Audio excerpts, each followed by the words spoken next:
como diz, o povo também era assim, e as pessoas cresciam e eram educadas assim, e no fundo foram educadas e eram educadas naquilo do que julgavam que estava bem, mesmo aquelas que tenham vindo a achar mal. Nos liceus e nas universidades, claro, que os estudantes então aí falavam, porque havia as pessoas que os ensinavam. Mas isso era uma elite. Era consequência de uma boa vida que as pessoas tinham. Eu não tive esse privilégio. Exatamente.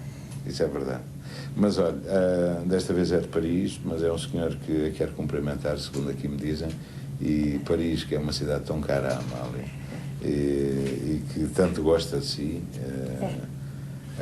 nós vamos até lá para ouvir o Sr. Fernando Porto, o Sr. Fernando Porto que está em Paris. Muito boa noite. Sr. Fernando Porto, de Paris, não sei se... Eu penso... Sim, muito boa noite, faz favor. Muito boa noite, Joaquim Letria, muito boa noite, Dona Amália. Boa noite.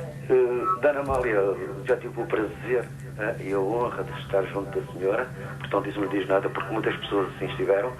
Eu fui um daqueles também que se bateu nesta cidade da luz para que os portugueses em França deixassem de ser a trilogia, como lhes chamavam, o fado, o futebol e o vinho do Porto.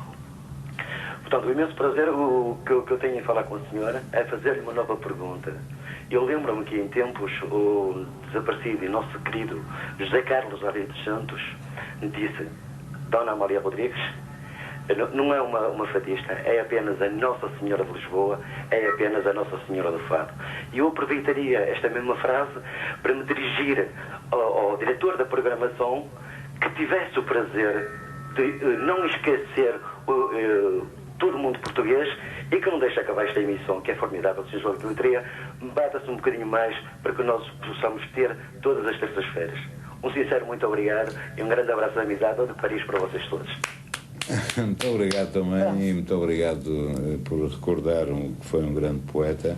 A Amália, aliás, de repente começou, sempre cantou o fado tradicional, cantava fados belíssimos, mas de repente começou a cantar também grandes poetas e sobretudo recordo-me do David Mourão Ferreira, com o Alain Alemã, toda aquela fase. A linha do comboio começa aqui e acaba lá muito longe, não é?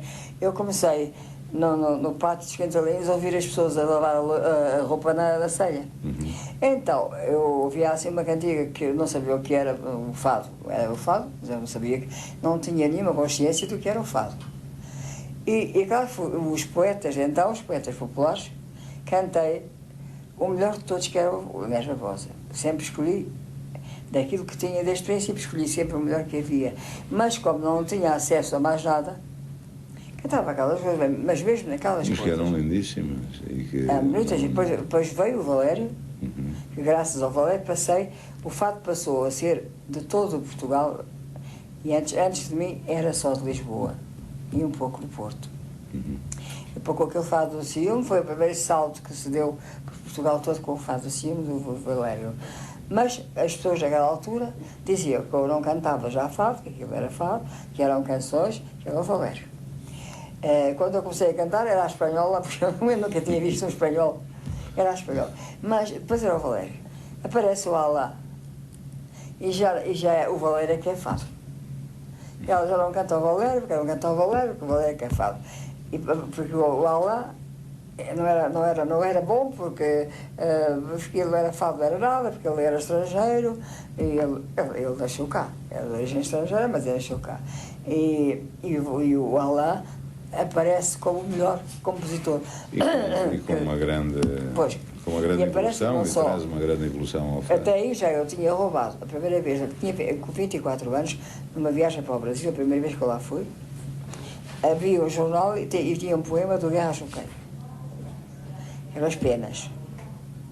E eu roubei do jornal aqueles versos, porque gostei deles, e cantei-os. E foi um dos fatos com mais sucesso que eu tive naquela altura. Roubei também ao Pedro Homem de Melo, a Feia Claridade, outro sucesso que eu fiz. E depois os outros começaram a ouvir-me. O David Mourão Ferreira, que eu acho que é um grande poeta, eu acho que toda a gente sabe que é. E fez muitas cantigas. E depois veio toda a gente, o Pedro Homem de Melo, que era um poeta que eu Eu gosto do Régio, cantei Camões, cantei as cantigas de amigo, cantei tudo, canto marchas, canto folclore, canto brincadeiras também. Veio o Alberto Janos, que tinha um talento completamente diferente de toda a gente, mas era um talento grande. Que tive muitos compositores que me ajudaram. Mas o que marcou mais, o que marcou mais foi o Alain, o Valério e o Alberto Janos. Mas o Alain não só marcou pela música que fez, como trazendo todos os poetas que eram bons. Porque ele era homem culto e eu não era.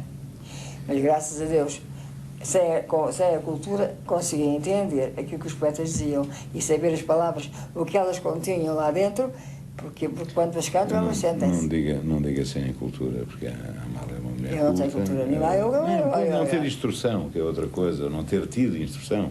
Hoje a Amália é uma senhora e é uma senhora culta e, de facto, compreendeu e soube dar a volta nesse momento, realmente, fazer aquilo que hoje há jovens que tentam também, que é, no fundo, procurar dar a volta ao fado. Mas eu não iria cometer... Eu não dar volta nenhuma.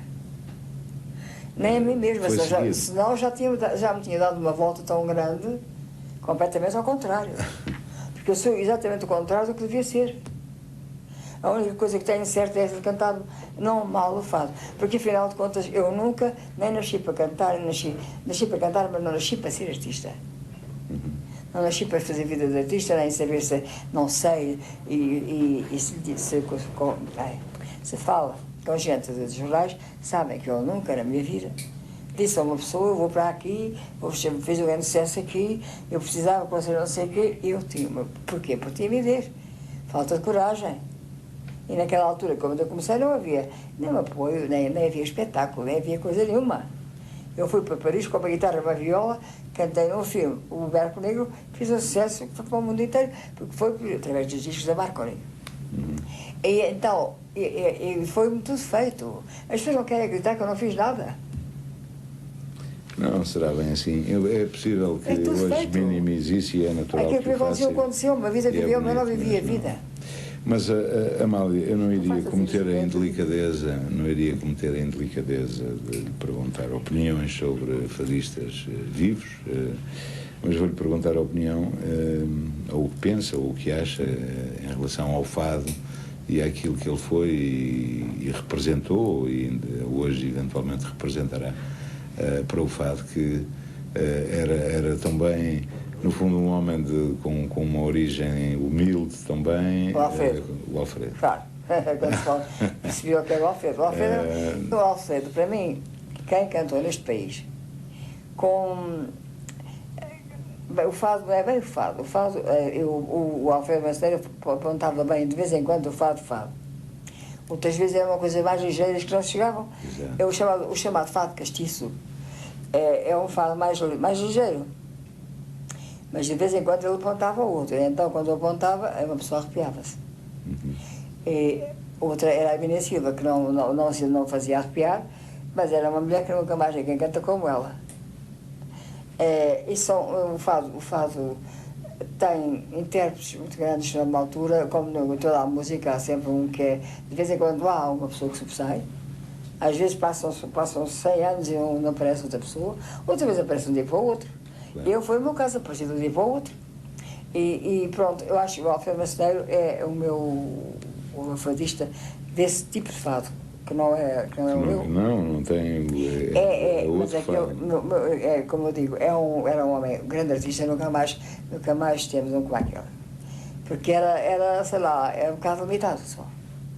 Limitado porque não teve aquilo que eu tive, porque a minha cabeça era um bocadinho mais. É maior. Estou cabeçuda.